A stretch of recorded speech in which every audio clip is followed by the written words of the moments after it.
السلام علیکم ورحمۃ اللہ وبرکاتہ۔ عالم اسلام کے مسلمانوں کے لیے ایک زبردست خوشخبری۔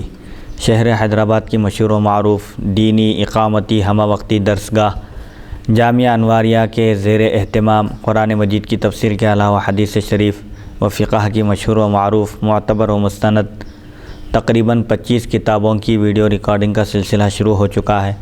اسی کی ایک سنہری کڑی جامع ترمذی شریف کا درس بھی ہے جو الحمدللہ جاری و ساری ہے۔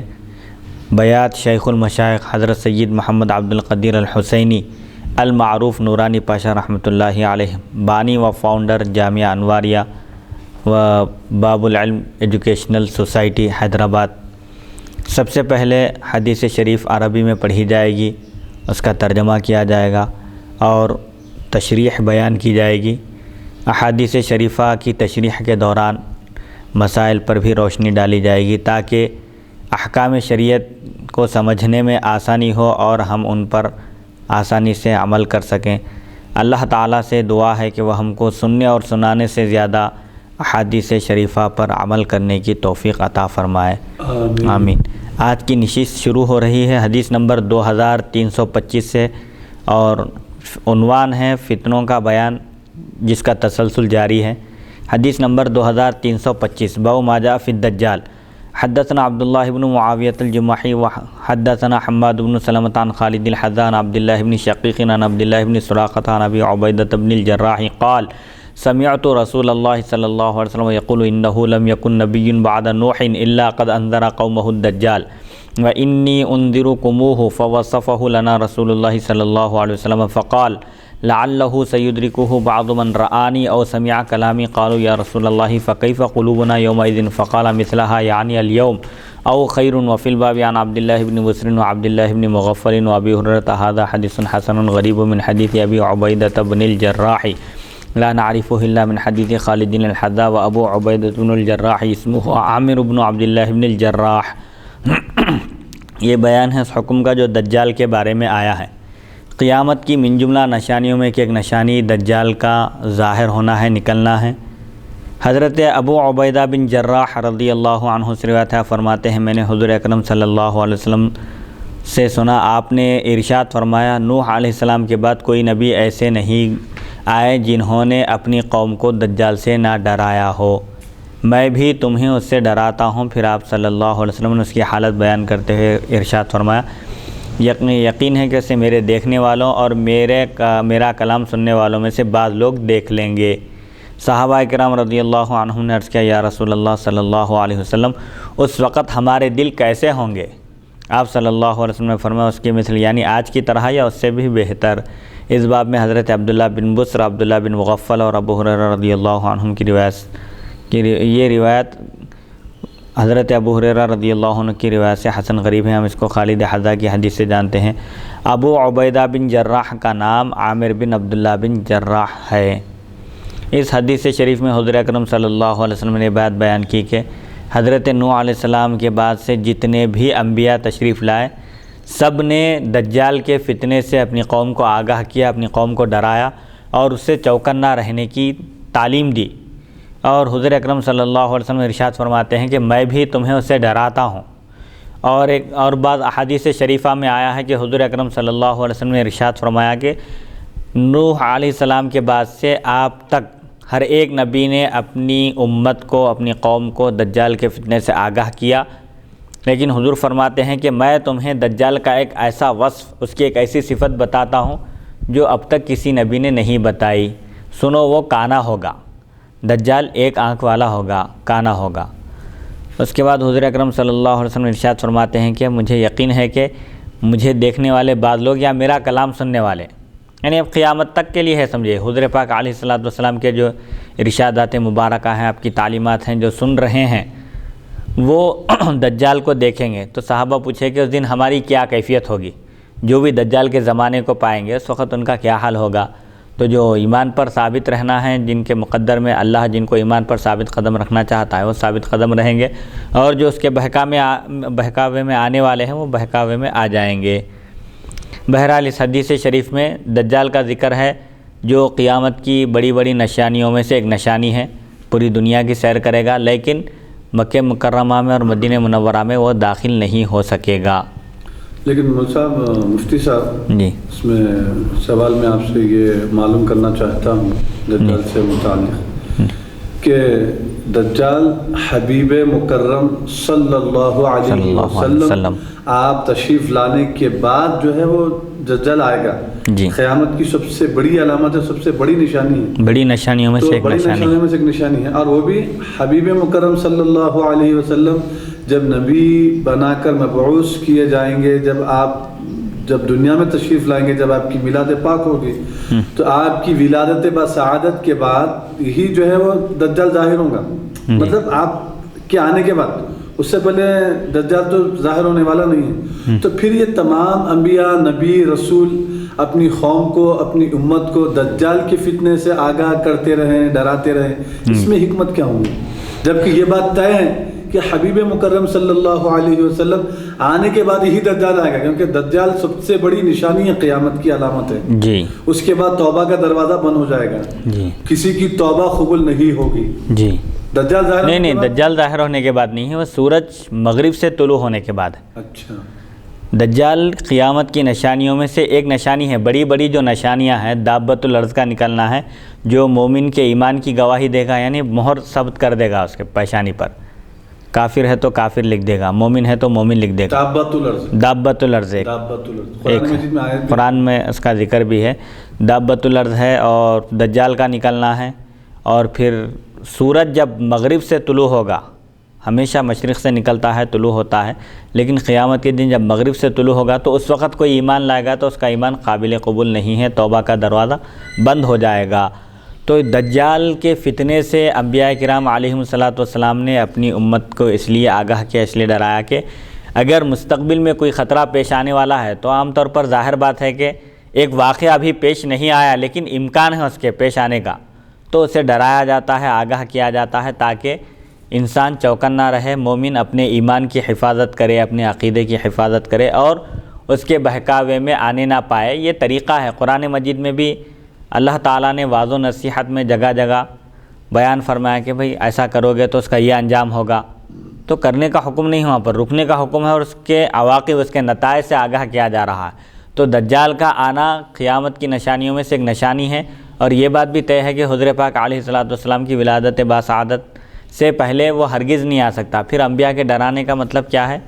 تو انبیاء کے ڈرانے کا اور اپنی امت کو آگاہ کرنے کا مقصد یہی ہے کہ اگر دجال آ جائے، بفرض محال آئیں گا نہیں، انبیاء کرام کو اس کا علم ہے اللہ تعالیٰ کے بتانے سے، لیکن عوام کو تو نہیں معلوم ہے، مخلوق کو، قوم کو نہیں معلوم ہے، لہذا قوم کو آگاہ کر دیے کہ دجال کے فتنے سے محفوظ رہو، اگر دجال آ جائے اور تم کو ایمان سے ہٹانا چاہے، گمراہ کرنا چاہے تو اس کی باتوں میں نہیں آنا، آگاہ کر دیا گیا، چوکنا کر دیا گیا، ایک فتنے سے چوکس رہنے کی ہدایت دی گئی ہے، یہ اصل مقصد ہے۔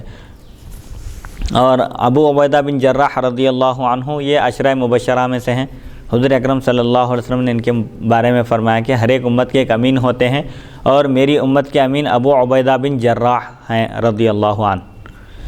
حدیث نمبر 2326، حدثنا عبد بن حمید حدثنا عبد الرزاق حدثنا معمر عن الزہری عن سالم عن ابن عمر قال قام رسول اللہ صلی اللہ علیہ وسلم فی الناس فاثنى علی اللہ بما هو اہلہ ثم ذکر الدجال فقال انی لانذرکموہ وما من نبی الا وقد انذر قومہ ولقد انذرہ نوح قومہ ولكن سأقول فیہ قولا لم یقلہ نبی لقومہ تعلمون انہ اعور وان اللہ لیس باعور قال الزہری فاخبرنی عمر بن ثابت الانصاری انہ اخبرہ بعض اصحاب النبی صلی اللہ علیہ وسلم ان النبی صلی اللہ علیہ وسلم قال یومئذ للناس وهو يحذرهم فتنة تعلمون انه لن يرى احد منكم ربه حتى يموت وانه مكتوب بين عينيه كافر يقرأه من كره عمله هذا حدیث حسن صحیح۔ حضرت ابن عمر رضی اللہ عنہما سے روایت ہے، رسول اکرم صلی اللہ علیہ وسلم لوگوں کے درمیان کھڑے ہوئے، پھر آپ نے اللہ کی تعریف کی جس کے وہ لائق ہے، یعنی اللہ جن محامد خوبیوں کا لائق ہے، سزاوار ہے ان چیزوں کے ساتھ، اللہ کی آپ نے تعریف فرمائی۔ پھر دجال کا ذکر کرتے ہوئے فرمایا میں تمہیں اس سے ڈراتا ہوں۔ ہر نبی نے اس سے اپنی قوم کو ڈرایا، آگاہ کیا، متنبہ کیا، اور حضرت نوح علیہ السلام نے بھی اپنی قوم کو اس سے ڈرایا، یعنی اس کے فتنے سے آگاہ کیا، لیکن میں تمہارے سامنے اس کے بارے میں ایک ایسی بات کہوں گا جو اس سے پہلے کسی نبی نے نہیں کہی، اپنی قوم سے کسی نبی نے نہیں بیان کی۔ جانتے ہو کہ وہ کانا ہے، وہ کانا ہوگا دجال، اور اللہ تعالیٰ اس عیب سے پاک ہے۔ دجال خدائی کا دعویٰ کرے گا تو سمجھ لو کہ کانا ہے، اور اللہ تعالیٰ کانا نہیں ہے، وہ تمام عیوب سے پاک ہے، منزہ ہے، اس کی ذات بے عیب ہے۔ عمر بن ثابت انصاری کہتے ہیں مجھے بعض صحابہ اکرام نے یہ خبر دی کہ حضور اکرم صلی اللہ علیہ وسلم نے اس دن لوگوں کو ڈراتے ہوئے، آگاہ کرتے ہوئے یہ بھی فرمایا کہ تم میں سے کوئی شخص موت سے پہلے اپنے رب کو نہیں دیکھے گا، اور دجال کی دونوں آنکھوں کے درمیان کافر لکھا ہوا ہوگا، اس کو وہی شخص پڑھے گا جو اس کے عمل کو ناپسند کرے گا، اچھا نہیں سمجھے گا۔ یہ حدیث حسن صحیح ہے۔ تو اس حدیث شریف میں بھی دجال کے فتنے سے آگاہ کیا گیا اور اسے چوکنا رہنے کی ہدایت دی گئی ہے، اور کوئی بھی شخص جب تک انتقال نہ کرے اس وقت تک اس کو اپنے رب کا دیدار نہیں ہو سکتا۔ یہ جسمانی کثافت کی وجہ سے انسان کے لیے دنیا میں، مومن کے لیے اللہ تعالیٰ کا دیدار حالت بیداری میں ممکن نہیں ہے۔ اللہ تعالیٰ کا دیدار حالت بیداری میں اس دنیا میں ممکن نہیں ہے۔ صرف حضور پاک علیہ الصلاۃ والسلام کو اللہ تعالیٰ کا دیدار ہوا معراج کے موقع پر حالت بیداری میں، خواب کا واقعہ نہیں تھا۔ خواب کا واقعہ ہوتا تو کفار انکار نہیں کرتے تھے۔ حدیث نمبر 2327۔ خواب کر رہا تھا تو کفار انکار کیوں کرتے تھے؟ جی، اور دوسری بات یہ ہے کہ حضور اکرم صلی اللہ علیہ وسلم کے لیے دیدار جو ممکن ہے اس بارے میں لوگ بحثیں کرتے ہیں، لیکن سب سے آسان طریقہ جو محدثین نے بتایا سمجھنے کے لیے وہ یہ ہے کہ انسان کا جسم کثیف ہے اور اس کی روح لطیف ہوتی ہے، لیکن انبیاء اکرام علیہم الصلاۃ والسلام کی روح تو لطیف ہوتی ہی ہے، ان کا جسم بھی لطیف ہوتا ہے، روح کے ساتھ جسم بھی لطیف ہوتا ہے۔ اب سوال یہ ہے کہ جب جنت میں داخل ہوں گے مؤمنین تو ان کو اللہ کا دیدار ہوگا، کیوں ہوگا؟ اس لیے کہ جنت میں ان کا جسم بھی لطیف ہوگا، جسم بدل دیا جائے گا۔ جسم یہاں کثیف ہے، وہ اسرار اور غیب کی باتیں نہیں جان سکتا، یعنی اس کی رسائی آسمان تک اور بلند چیزوں میں نہیں ہو سکتی، لیکن جب جنت میں داخل ہوگا تو روح تو لطیف ہوگی ہی اور جسم بھی لطیف ہو جائے گا۔ تو حضور اکرم صلی اللہ علیہ وسلم جب جنت میں داخل ہوں گے تو کیا آپ کا جسم مبارک بدل دیا جائے گا؟ نہیں بدلا جائے گا، بلکہ جو دنیا میں تھا وہی رہے گا، یعنی لطیف رہے گا انتہائی۔ تو آپ کا جسم بھی لطیف ہے اور روح بھی لطیف ہے، اسی لیے آپ کے لیے دنیا میں دیدار ممکن تھا، اسی لیے آپ نے معراج کے موقع پر اللہ تعالیٰ کا دیدار فرمایا۔ حدیث نمبر 2327۔ حدثنا عبد بن حمید حدثنا عبد الرزاق حدثنا معمر عن الزهري عن سالم عن ابن عمر ان رسول الله صلى الله عليه وسلم قال تقاتلكم اليهود فتسلطون عليهم حتى يقول الحجر يا مسلم هذا اليهودي ورائي فاقتله، هذا حدیث صحیح۔ حضرت ابن عمر رضی اللہ عنہما سے روایت رسول اکرم صلی اللہ علیہ وسلم نے ارشاد فرمایا تم سے یہودی جنگ کریں گے، لڑیں گے، پس تم ان پر مسلط کر دیے جاؤ گے، پس تم کو ان پر مسلط کر دیا جائے گا، یہاں تک کہ پتھر پکاریں گے، پتھر پکار کر کہے گا، اگر کوئی یہودی پتھر کے پیچھے چھپ جائے یا کسی درخت کے پیچھے چھپ جائے تو وہ کہیں گے اے مسلمان یہ یہودی ہے جو میرے پیچھے چھپا ہوا ہے، اسے قتل کر دو۔ یہ حدیث صحیح ہے، یعنی قیامت کے قریب یہودیوں سے جنگ ہوگی اور یہودیوں کو قتل کر دیا جائے گا، ان کا قتل عام ہوگا۔ جس درخت کے پیچھے بھی وہ پناہ لیں گے، چھپیں گے یا پتھر کے پیچھے، تو وہ درخت کہے گا، البتہ ایک درخت نہیں کہے گا بول کر آیا ہے دیگر احادیث شریفہ میں، وہ یہودیوں کی پشت پناہی کرے گا۔ حدیث نمبر 2328۔ باب ما جاء من أين يخرج الدجال۔ حدثنا بندار احمد بن منيع قال حدثنا روح بن عبادة حدثنا سعيد بن ابي عروبة عن ابي التياح عن المغيرة بن سبيع عن عمرو بن حريث عن ابي بكر الصديق قال حدثنا رسول الله صلى الله عليه وسلم قال الدجال يخرج من ارض بالمشرق يقال لها خراسان يتبعه اقوام كأن وجوههم المجان المطرقة وفي الباب عن ابي هريرة وعائشة هذا حديث حسن غريب وقد رواه عبد الله بن شوذب عن ابي التياح ولا يعرف الا من حديث ابي التياح۔ دجال کہاں سے نکلے گا؟ یہ حضور اکرم صلی اللہ علیہ وسلم کے علم غیب کی نشانی ہے، یہ آپ کے علم غیب کی دلیل ہے کہ آپ قیامت کی نشانیوں کو واضح طور پر بیان فرما رہے ہیں، ایک ایک جس کی تفصیل بیان فرما رہے ہیں۔ اب یہ دجال کا ذکر تھا، پھر دجال کہاں سے نکلے گا یہ بھی آ گیا ہے احادیث شریفہ میں۔ حضرت ابوبکر صدیق رضی اللہ عنہ سے روایت آپ نے بیان فرمایا، حضور اکرم صلی اللہ علیہ وسلم نے ہم سے بیان فرمایا کہ دجال سرزمین مشرق سے نکلے گا جسے خراسان کہا جائے گا۔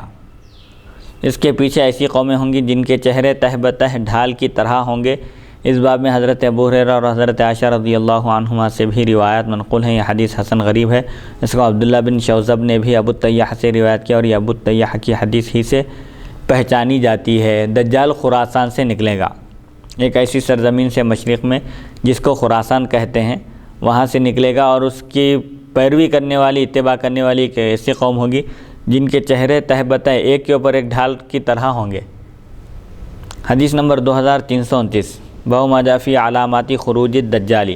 حدثنا عبداللہ بن عبد الرحمن حدثنا الحکم بن المبارک حدثنا الولید بن مسلم عن ابی بکر بن ابی مریم عن الولید بن سفیان عن یزید بن قطیب السکونی عن ابی بحریۃ صاحب معاذ عن معاذ بن جبل عن النبی صلی اللہ علیہ وسلم قال الملحمۃ العظمی وفتح القسطنطینیۃ وخروج الدجال فی 7 اشہر وفی الباب عن صعب بن جثامۃ وعبد اللہ بن بصر وعبد اللہ بن مسعود وابی سعید الخدری هذا حدیث حسن لا نعرفه الا من هذا الوجہ۔ دجال کے نکلنے کی علامتوں کا بیان۔ حضرت معاذ بن جبل رضی اللہ تعالیٰ عنہ سے مروی ہے، رسول اکرم صلی اللہ علیہ وسلم نے ارشاد فرمایا، جنگ عظیم اور قسطنطنیہ کی فتح اور خروج دجال 7 مہینوں میں ہوگا۔ 7 مہینوں کے اندر یہ 3 کام ہو جائیں گے۔ ایک بہت بڑی جنگ ہوگی، جنگ عظیم ہوگی، اور قسطنطنیہ فتح ہو جائے گا اور دجال نکلے گا۔ یہ صرف 3 چیزیں 7 مہینے کے عرصے میں مکمل ہو جائیں گی، جو سب سے بڑی چیزیں ہیں۔ ہاں، اس باب میں مصعب بن جثامہ، عبداللہ بن بصر، عبداللہ بن مسعود اور ابو سعید خدری رضی اللہ تعالیٰ عنہم سے بھی روایات منقول ہیں۔ یہ حدیث حسن ہے اور ہم اسے صرف اسی سند سے پہچانتے ہیں۔ حدیث نمبر 2330، حدثنا محمد بن غیلان حدثنا ابو داؤد عن شعبۃ عن یحییٰ بن سعید عن انس بن مالک قال فتح القسطنطینیۃ مع قیام الساعۃ قال محمود هذا حدیث غریب والقسطنطینیۃ هي مدینۃ الروم تفتح عند خروج الدجال والقسطنطینیۃ قد فتحت فی زمان بعض اصحاب النبی صلی اللہ علیہ وسلم۔ حضرت انس بن مالک رضی اللہ عنہ سے روایت ہے، قسطنطنیہ قیامت کے قائم ہونے کے ساتھ فتح ہوگا، یعنی جیسے ہی قسطنطنیہ فتح ہوگا قیامت قائم ہوگی۔ محمود نے کہا یہ حدیث غریب ہے اور قسطنطنیہ روم کا ایک شہر ہے جو دجال کے نکلنے کے وقت فتح ہوگا۔ قسطنطنیہ بعض صحابہ اکرام کے زمانے میں بھی فتح ہوا تھا، پھر قیامت کے قریب فتح ہوگا قسطنطنیہ، جیسے ہی وہ فتح ہوگا قیامت قائم ہوگی۔ اب ایک حدیث شریف ہے جو بہت بڑی حدیث ہے، تقریباً 2-2.5 صفحات کی حدیث ہے۔ حدیث نمبر 2331، پہلے پوری حدیث پڑھ لی جائے گی، اس کے بعد اس کی تشریح بیان کی جائے گی۔ حدیث نمبر 2331، باب ما جاء فی فتنۃ الدجال۔ حدثنا علی بن حجر حدثنا الولید بن مسلم وعبد اللہ بن عبد الرحمن بن یزید بن جابر دخل حدیث احدہما فی حدیث الاخر عن عبد الرحمن بن یزید بن جابر عن یحییٰ بن جابر الطائی عن عبد الرحمن بن جبیر عن ابیہ جبیر بن نفیر عن النواس بن سمعان الکلابی قال ذکر رسول اللہ صلی اللہ علیہ وسلم الدجال ذات غداة فخفض فيه ورفع حتى ظنناه في طائفة النخل قال فانصرفنا من عند رسول الله صلى الله عليه وسلم ثم رحنا إليه فعرف ذلك فينا فقال ما شأنكم قال فقلنا يا رسول الله ذكرت الدجال الغداة فخفضت ورفعت حتى ظنناه في طائفة النخل قال غير الدجال يخوف لي عليكم أن يخرج وأنا فيكم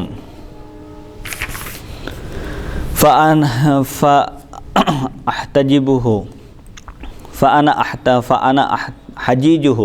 فأنا حجيجه دونكم وإن يخرج ولست فيكم فامرؤ حجيج نفسه والله خليفتي على كل مسلم أنه شاب قطة عينه قائمة شبيبة بعبد العزى بن قطن فمن رآه منكم فليقرأ فواتح سورة أصحاب الكهف قال يخرج ما بين الشام والعراق فعاث يمينا وشمالا يا عباد الله البثوا قلنا يا رسول الله وما لبثه في الأرض قال 40 يوما يوم كسنة ويوم كشهر ويوم كجمعة وسائر أيامه كأيامكم قال قلنا يا رسول الله أرأيت اليوم الذي كالسنة أتكفينا فيه صلاة يوم قال لا ولكن اقدروا له قلنا يا رسول الله فما سرعته في الأرض قال كالغيث استدبرته الريح فيأتي القوم فيدعوهم فيكذبونه ويردون عليه قوله فينصرف عنهم فتتبعه أموالهم فيصبحون ليس بأيديهم شيء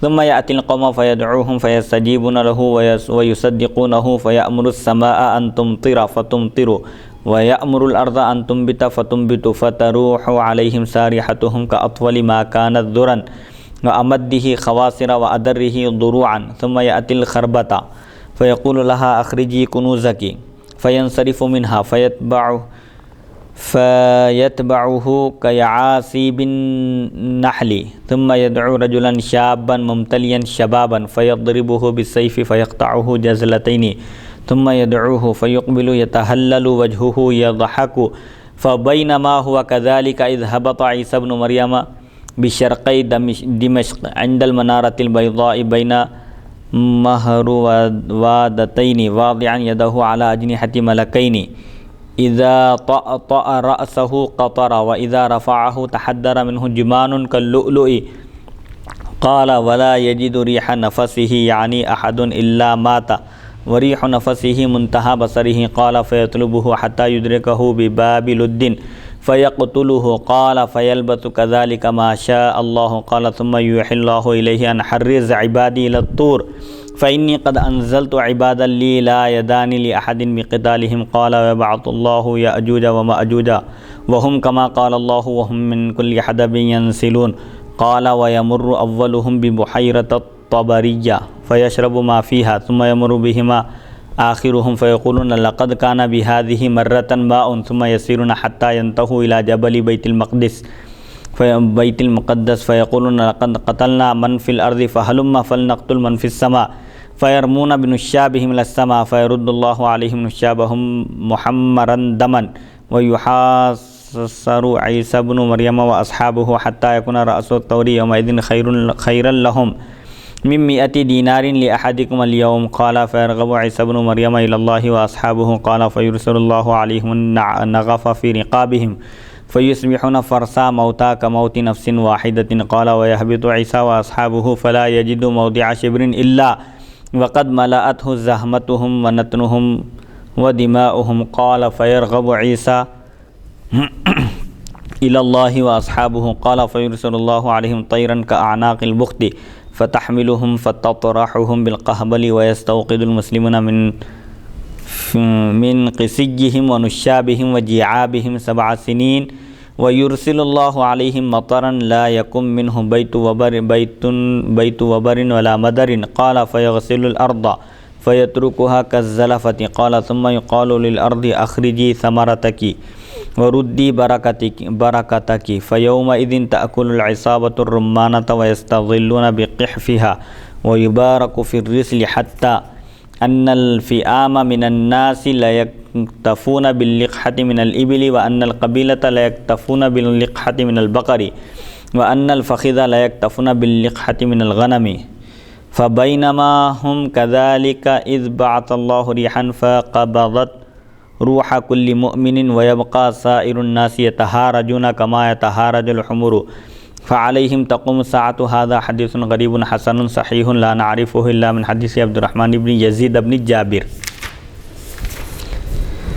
یہ بیان ہے اس حکم کا جو دجال کے فتنے کے بارے میں آیا ہے۔ اس طویل حدیث شریف میں حضور اکرم صلی اللہ علیہ وسلم نے دجال کے بارے میں تفصیل بیان کی۔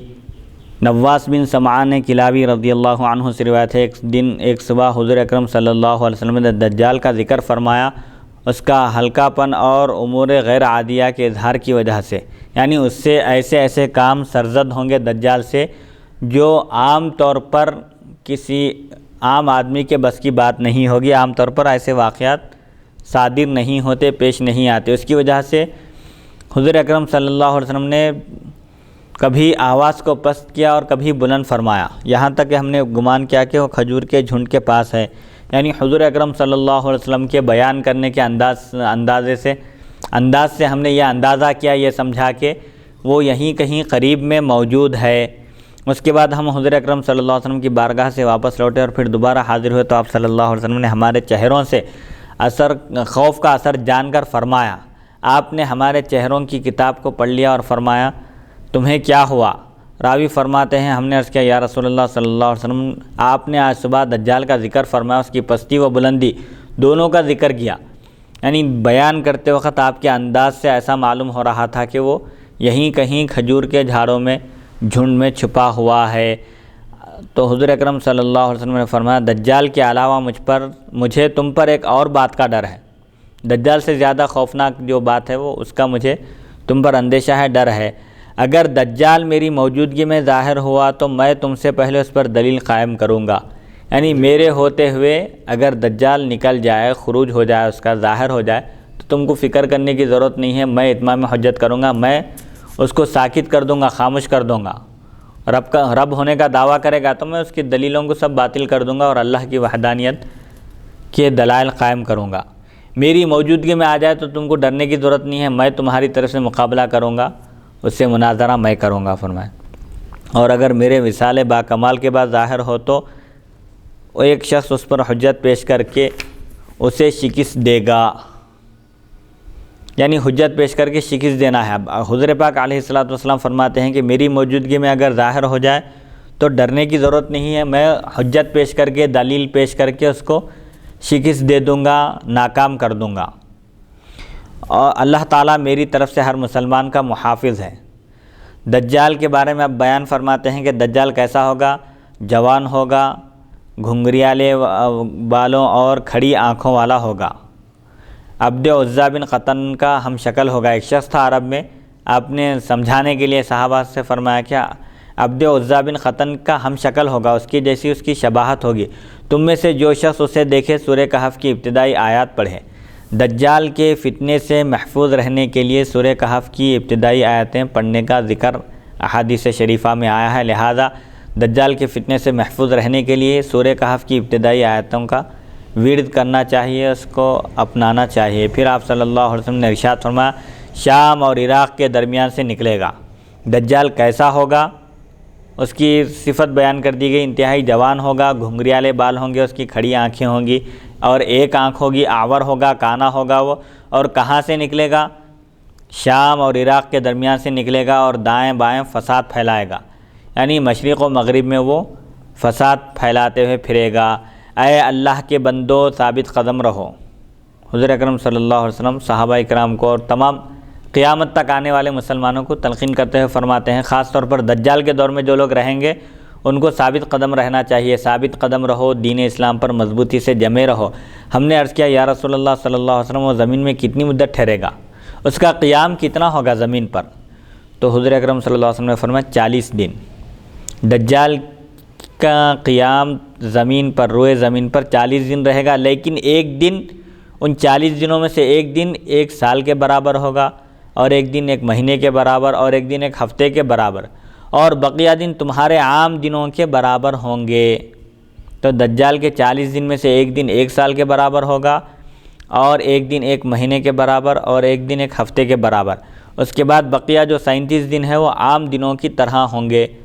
تو صحابہ کرام نے عرض کیا کہ یا رسول اللہ صلی اللہ علیہ وسلم آپ بتائیے وہ دن جو سال کے برابر ہوگا کیا اس میں ایک دن کی نماز کافی ہوگی؟ دجال کا جو ایک دن ہے 1 سال کے برابر جو ہوگا، اس میں اگر ہم ایک دن کی نماز پڑھ لیں تو کیا کافی ہے؟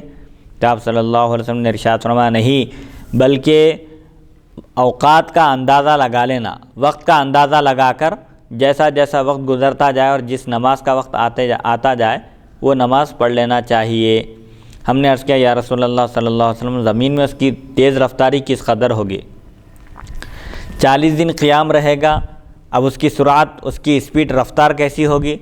صحابہ اکرام نے رفتار کے بارے میں دریافت کیا۔ حضور اکرم صلی اللہ علیہ وسلم نے پہلے اس کے اوصاف بیان کیے، پھر وہ کہاں سے نکلے گا یہ بھی آپ نے بتا دیا، اور اس کے فتنے سے محفوظ رہنے کے لیے کیا کرنا چاہیے اس کی بھی آپ نے تفصیل بیان کر دی۔ پھر اس کے قیام کے بارے میں بتایا، پھر اب اس کی رفتار کے بارے میں پوچھا گیا تو آپ فرماتے ہیں ان بادلوں کی طرح جن کو ہوا ہانک کر لے جائے، جس طرح بادلوں کو ہوا تیزی کے ساتھ ہانک کر جس مقام پر بارش ہونا ہے وہاں پہنچاتی ہے، اس طرح وہ تیزی سے پوری دنیا کا دورہ کرے گا، پوری دنیا کا وزٹ کرے گا اور ہر مقام پر فساد اور فتنہ برپا کرے گا، سوائے مکہ مکرمہ اور مدینہ کے ساری دنیا میں اس کا فساد پھیلے گا۔ 2 مقامات پر وہ نہیں جا سکتا، وہاں پہنچے گا لیکن اندر داخل نہیں ہو سکے گا، فرشتے اس کا رخ پھیر دیں گے۔ پھر وہ ایک قوم کے پاس آئے گا، انہیں اپنی طرف بلائے گا۔ دجال کے فتنے کے بارے میں بیان کیا جا رہا ہے، وہ لوگوں کو کس طرح گمراہ کرے گا۔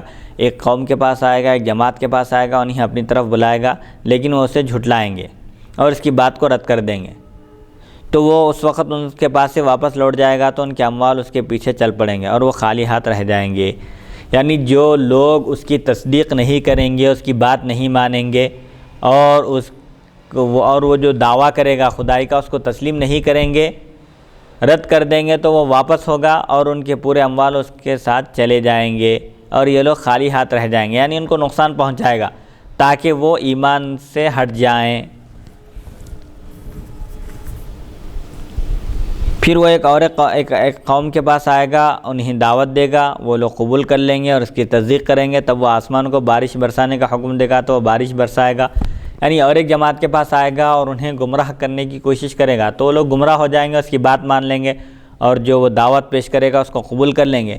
اس کے بعد وہ آسمان کو حکم دے گا بارش برسانے کا تو بارش ہوگی، زمین کو درخت اگانے کا، سبزی اور پھل وغیرہ اگانے کا حکم دے گا تو وہ درخت اگائے گی۔ شام کو ان کے جانور چراگاہوں سے اس حال میں لوٹیں گے کہ ان کے کوہان لمبے، کولہے چوڑے اور پھیلے ہوئے اور تھن دودھ سے بھرے ہوئے ہوں گے۔ یعنی یہ کرتب بازیاں دکھائے گا دجال، یہ کارنامے انجام دے گا اور وہ استدراج جس کو کہتے ہیں شریعت میں، اللہ تعالیٰ اس کو ڈھیل دے گا اور ایسے کام کر کے بتائے گا جو عام طور پر عام لوگ انجام نہیں دے سکتے، ان کاموں کو کر کے وہ اپنی خدائی کا دعویٰ کرے گا۔ تو بہرحال آسمان کو حکم دے گا تو بارش ہوگی، زمین کو حکم دے گا تو درخت وغیرہ اگیں گے، پھل ہوں گے اور سبزی اور اناج وغیرہ اگے گا۔ شام کو پھر ان کے جانور چراگاہوں سے جب لوٹیں گے تو ان کے کوہان بڑے بڑے لمبے ہوں گے، کولہے چوڑے اور پھیلے ہوئے اور تھنوں میں خوب دودھ بھرا ہوا ہوگا۔ پھر وہ ویران جگہ آ کر کہے گا اپنے خزانے نکال دے۔ بنجر زمین جو ہے، ویران مقامات جو کھنڈرات میں تبدیل ہو چکے ہیں، وہاں آ کر کہے گا کہ اے زمین تو اپنے خزانے اگل دے۔ جب واپس لوٹے گا تو خزانے اس کے پیچھے شہد کی مکھیوں کے سرداروں کی طرح کثرت سے چل پڑیں گے۔ پھر وہ ایک بھرپور جوانی والے نوجوان کو بلا کر تلوار سے اس کے 2 ٹکڑے کر دے گا۔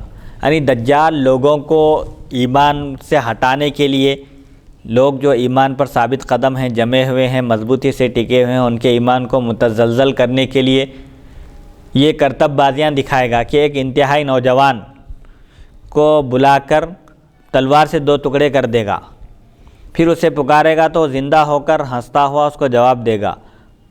تو یہ چیزیں بتا کر لوگوں سے کہے گا کہ نعوذ باللہ من ذالک میں خدا ہوں۔ تو جو ایمان پر ثابت قدم رہنے والے ہیں، جن کا ایمان مضبوط ہے، پختہ ہے، وہ لوگ یہ کہیں گے کہ اس سے ہمارا ایمان اور پختہ ہو گیا اور مضبوط ہو گیا۔ حضور اکرم صلی اللہ علیہ وسلم نے یہ نشانی بھی بیان فرما دی تھی، اور جو کفر اختیار کرنے والے ہیں وہ اس کی طرف مائل ہو جائیں گے، وہ انہی باتوں میں مصروف ہوگا۔ ایسے ہی کرتب بازیاں دکھاتا رہے گا دجال۔ اچانک حضرت عیسیٰ بن مریم علیہ السلام ہلکے زرد رنگ کا لباس پہنے جامع مسجد دمشق کے سفید مشرقی مینارے پر اس حالت میں اتریں گے کہ ان کے ہاتھ 2 فرشتوں کے بازوؤں پر رکھے ہوں گے۔ جب آپ سر مبارک جھکائیں گے، نیچے کریں گے تو قطرے ٹپکتے ہوں گے، اور جب سر مبارک اوپر اٹھائیں گے تو موتیوں کی مثل سفید چاندی کے دانے جھڑ رہے ہوں گے۔ آپ صلی اللہ علیہ وسلم نے فرمایا جس کافر تک آپ کی سانس کی خوشبو پہنچے گی وہ مر جائے گا۔ حضرت سیدنا عیسیٰ علیہ السلام کی سانس کی خوشبو جس کافر تک بھی پہنچے گی وہ فنا ہو جائے گا، مر جائے گا، ختم ہو جائے گا، اور آپ کے سانس کی خوشبو حد نگاہ تک پہنچے گی، یعنی جہاں تک آپ کی نگاہ پہنچے گی وہاں تک آپ کی سانس کی خوشبو پہنچے گی، جس کی وجہ سے کافر مر جائیں گے۔ حضور اکرم صلی اللہ علیہ وسلم نے ارشاد فرمایا پھر حضرت عیسیٰ علیہ السلام دجال کو تلاش کریں گے یہاں تک کہ لد کے دروازے پر پائیں گے اور قتل کر دیں گے۔ لد شام کا ایک گاؤں یا پہاڑ ہے۔ اسی حالت میں آپ جتنا اللہ تعالیٰ چاہے گا ٹھہریں گے۔ یعنی حضرت سیدنا عیسیٰ علیہ السلام تشریف لائیں گے اور دجال کو قتل کریں گے، اس کا فتنہ ختم ہوگا اور اس کے جو کرتب بازیاں وہ جو دکھا رہا تھا وہ سب سلسلہ ختم ہو جائے گا، اور آپ کی خوشبو، سانس کی خوشبو سے ہی دجال پگھلنا شروع ہو جائے گا۔ یہ بھی بتا دیا گیا کہ باب لد کے دروازے پر اس کو حضرت سیدنا عیسیٰ علیہ السلام قتل کر دیں گے۔ پھر اسی حالت میں رہیں گے جب تک اللہ تعالیٰ چاہے گا، ایسے ہی شب و روز گزرتے رہیں گے۔ فرمایا پھر اللہ تعالیٰ آپ کو بذریعہ وحی حکم دے گا کہ میرے بندوں کو کوہ طور پر لے جا کر جمع کر دیں۔ حضرت سیدنا عیسیٰ علیہ السلام کے بس وحی آئے گی اللہ تعالیٰ کی جانب سے کہ تمام بندوں کو کوہ طور پر لے جا کر جمع کر دیں، کیونکہ میں ایسی مخلوق کو اتارنے والا ہوں جن سے لڑنے کی کسی میں طاقت نہیں۔ آپ نے فرمایا اور اللہ تعالیٰ یاجوج و ماجوج کو بھیجے گا، وہ ارشاد خداوندی کے مطابق ہر بلندی سے دوڑتے ہوئے آئیں گے۔ فرمایا ان کے پہلے لوگ بحیرہ طبریہ سے گزریں گے اور اس کا سارا پانی پی جائیں گے، پھر جب آخری لوگ گزریں گے کہیں گے شاید یہاں کبھی پانی تھا ہوگا، یعنی یہاں کبھی پانی تھا۔ مطلب یہ ہے کہ یاجوج اور ماجوج ہر چیز کا صفایا کر دیں گے، کھانے کی چیزیں کھانا شروع کریں گے تو کوئی چیز باقی نہیں رکھیں گے، اور دریا کا پانی، سمندر کا پانی پئیں گے تو ایسا پی لیں گے کہ وہاں سے گزرنے والے ان کے بعد، ان کے پانی پینے کے بعد جو لوگ گزریں گے تو دیکھ کر یہ کہیں گے کہ کسی زمانے میں اس تالاب میں پانی تھا، اس طرح اس کو خشک کر دیں گے، سوکھا کر دیں گے، یہاں تک کہ وہ بیت المقدس کے پہاڑ تک پہنچ جائیں گے۔ کون؟ یاجوج اور ماجوج، اور کہیں گے ہم نے زمین والوں کو تو قتل کر دیا، آؤ اب آسمان والوں کو قتل کریں۔ چنانچہ وہ آسمان کی طرف تیر پھینکیں گے، اللہ تعالیٰ ان کے تیر خون آلود واپس بھیج دے گا، یعنی وہ جو گمان کے مطابق تیر چلائے تھے آسمان کی طرف، اللہ تعالیٰ ان کے تیر ان کی طرف پلٹا دے گا، واپس لوٹا دے گا، اس حال میں کہ وہ تیر خون سے رنگے ہوئے ہوں گے۔ حضرت سیدنا عیسیٰ علیہ السلام اور آپ کے ساتھی محصور ہوں گے، گھیرے میں ہوں گے، یہاں تک کہ ان کے نزدیک بھوک کی وجہ سے گائے کا سر تمہارے آج کے 100 دیناروں سے زیادہ اہمیت رکھتا ہوگا، یعنی محاصرہ کرنے کی وجہ سے وہ قوم جن سے لڑنے کی کسی کے اندر طاقت نہیں ہے، اس قوم کو جب اتارا جائے گا، حضرت سیدنا عیسیٰ علیہ السلام اور آپ کے ساتھیوں کو کا محاصرہ کر لیا جائے گا، تو اس وقت بھوک کی وجہ سے گائے کا سر بھی اگر کسی کو مل جائے تو وہ حضور اکرم صلی اللہ علیہ وسلم فرماتے ہیں کہ تمہارے آج کے 100 دیناروں سے زیادہ وہ اہمیت کا حامل ہوگا۔ حضرت عیسیٰ علیہ السلام اور آپ کے رفقا اور آپ کے ساتھی اللہ تعالیٰ کی بارگاہ میں دعا کریں گے تو اللہ تعالیٰ یاجوج اور ماجوج کی گردنوں میں ایک کیڑا پیدا کر دے گا، یہاں تک کہ وہ سب کے سب ایک دم ختم ہو جائیں گے، مر جائیں گے۔ جب حضرت سیدنا عیسیٰ علیہ السلام اپنے ساتھیوں کے ساتھ اتریں گے تو ان کی بدبو اور خون کی وجہ سے ایک بالش جگہ بھی خالی نہیں پائیں گے، یعنی اتنی بڑی مخلوق ہوگی وہ، اور جب ان کا قتل ہوگا وہ ختم ہو جائیں گے، کیڑے کی وجہ سے مر جائیں گے ایک ساتھ، تو زمین پر ایک بالش بھر جگہ بھی نہیں رہے گی قدم رکھنے کے لیے۔ پھر حضرت سیدنا عیسیٰ علیہ السلام اور آپ کے ساتھی اللہ تعالیٰ سے دعا کریں گے تو اللہ تعالیٰ لمبی گردن والے اونٹوں کے مثل پرندے بھیجے گا جو انہیں اٹھا کر پہاڑ کے غار میں پہنچا دیں گے، یعنی حضرت سیدنا عیسیٰ علیہ السلام کی دعا کی برکت سے اللہ تعالیٰ ان مردوں کو اٹھانے کا انتظام بھی فرما دے گا۔ مسلمان ان کے تیر و ترکش 7 سال تک جلائیں گے، ان کے پاس جو تیر تھے اور وہ تیر دان جس میں تیر رکھے جاتے ہیں وہ سب چیزیں جو لکڑیوں کے بنے ہوئے تھے وہ استعمال کریں گے تو 7 سال تک ان کو کام آئیں گے۔ پھر اللہ تعالیٰ بارش برسائے گا جو ہر گھر اور خیمے تک پہنچے گی، تمام زمین کو دھو کر شیشے کی طرح صاف و شفاف کر دے گی۔ پھر زمین سے کہا جائے گا، ایک بارش ہوگی جو قتل و غارت گری ہوئی تھی، جو ایک دم مر گئے تھے وہ لوگ سب، پورے تعفن وغیرہ جو پھیلا تھا وہ سب ختم ہو جائے گا، زمین انتہائی صاف و شفاف ہو جائے گی۔ پھر زمین سے کہا جائے گا اپنے پھل باہر نکال اور اپنی برکتیں لوٹا۔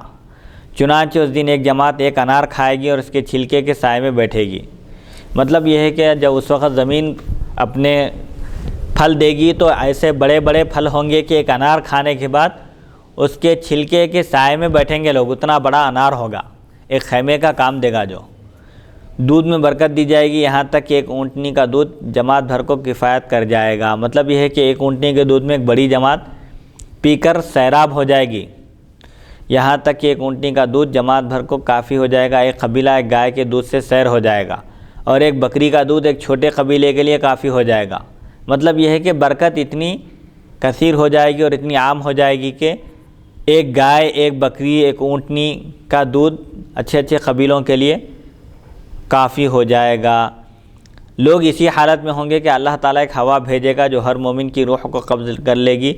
باقی رہنے والے عورتوں سے گدھوں کی طرح بے پردہ ہم بستری کریں گے، انہی پر قیامت قائم ہوگی۔ یہ حدیث غریب حسن صحیح ہے، ہم اسے صرف عبد الرحمن بن زید بن جابر کی روایت سے پہچانتے ہیں۔ یعنی یہ سب ہونے کے بعد حضرت سیدنا عیسیٰ علیہ السلام کا جو واقعہ بیان کیا گیا، اس میں جب لوگ زمین کی برکتوں سے استفادہ کرتے رہیں گے تو اس وقت ایک ہوا چلے گی جس سے مومن کی روح قبض ہو جائے گی، مومن کی روح قبض کر لی جائے گی، اور جو علانیہ بے حیائی کرنے والے ہیں، بدکاری کرنے والے ہیں، جانوروں کی طرح، ایسے ہی لوگوں پر قیامت قائم ہوگی۔ حدیث نمبر 2332، باب ما جاء فی صفۃ الدجال۔ حدثنا محمد بن عبد الاعلی الصنعانی حدثنا المعتمر بن سلیمان عن عبید اللہ بن عمر عن نافع عن ابن عمر عن النبی صلی اللہ علیہ وسلم انہ سئل عن الدجال فقال الا ان ربکم لیس باعور الا وانہ اعور عینہ الیمنی کانها عنبۃ طافیۃ وفی الباب عن سعد وحذیفہ وابی ہریرہ واسماء وجابر بن عبد اللہ وابی بکرہ وعائشہ وانس وابن عباس والفلتان بن عاصم۔ ھذا حدیث حسن صحیح غریب من حدیث عبد اللہ بن عمر۔ دجال کی صفت کا بیان، جیسا کہ اس سے پہلے بھی عرض کیا جا چکا ہے کہ دجال کانا ہوگا۔ حضور اکرم صلی اللہ علیہ وسلم نے ارشاد فرمایا کہ ہر نبی نے اپنی قوم کو، اپنی امت کو دجال کے فتنے سے آگاہ کیا ہے، ڈرایا ہے، لیکن میں تم سے ایک ایسی بات کہتا ہوں جو آج تک کسی نبی نے نہیں کہی تھی، وہ یہ ہے کہ دجال کانا ہوگا اور اللہ تعالیٰ کانا نہیں ہے، اللہ کی ذات پاک ہے اور بے عیب ہے۔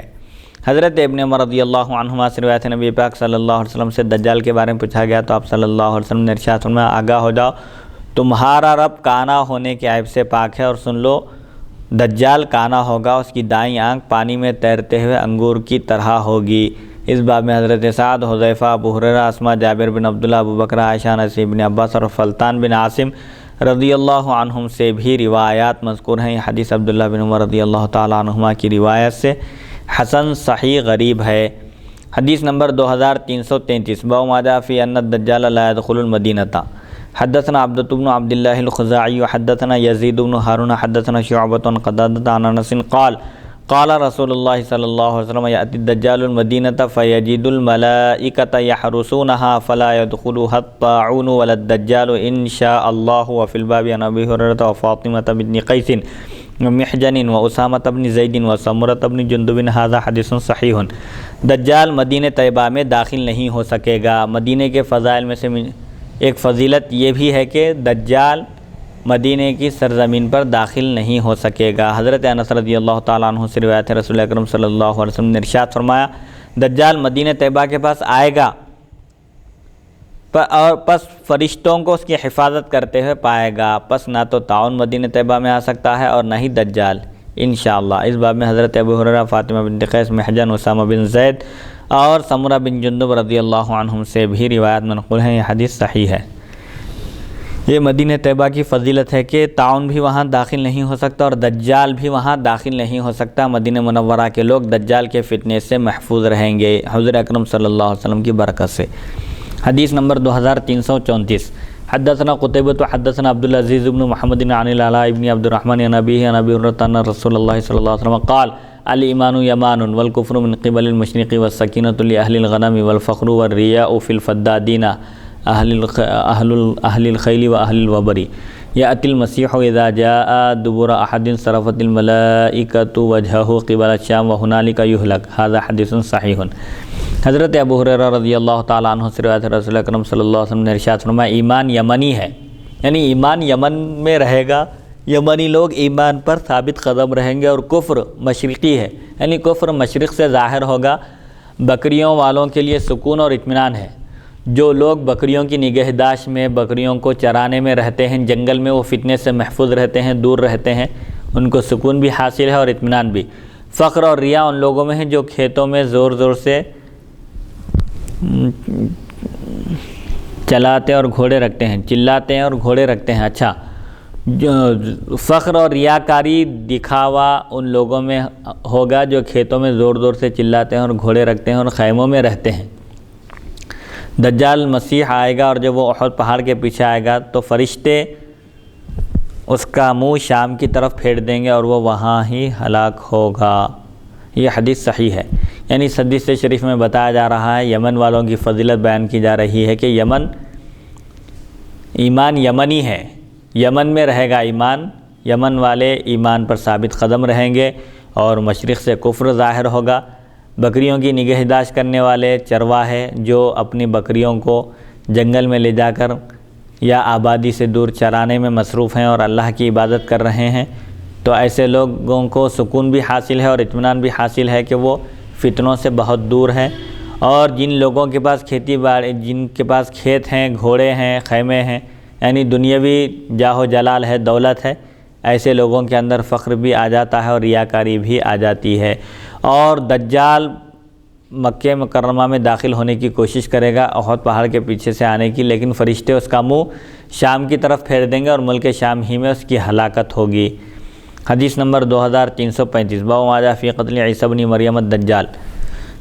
حدثنا قتيبة حدثنا ليس عن ابن شهاب انه سمع عبيد الله بن عبد الله بن ثعلبة الانصاري يحدث عن عبد الرحمن بن يزيد الانصاري من بني عمرو بن عوف قال سمعت عمي مجمع بن جارية الانصاري يقول سمعت رسول الله صلى الله عليه وسلم يقول يقتل ابن مريم الدجال بباب لد وفي الباب عن عمران بن حسين ونافع بن عتبة وابي برزة وحذيفة بن اسيد وابي هريرة وكيسان وعثمان بن ابي العاص وجابر وابي امامة وابن مسعود وعبد الله بن عمرو وسمرة بن جندب والنواس بن سمعان وعمرو بن عوف وحذيفة بن اليمان۔ هذا حدیث صحیح۔ حضرت سیدنا عیسیٰ علیہ السلام دجال کو قتل کریں گے۔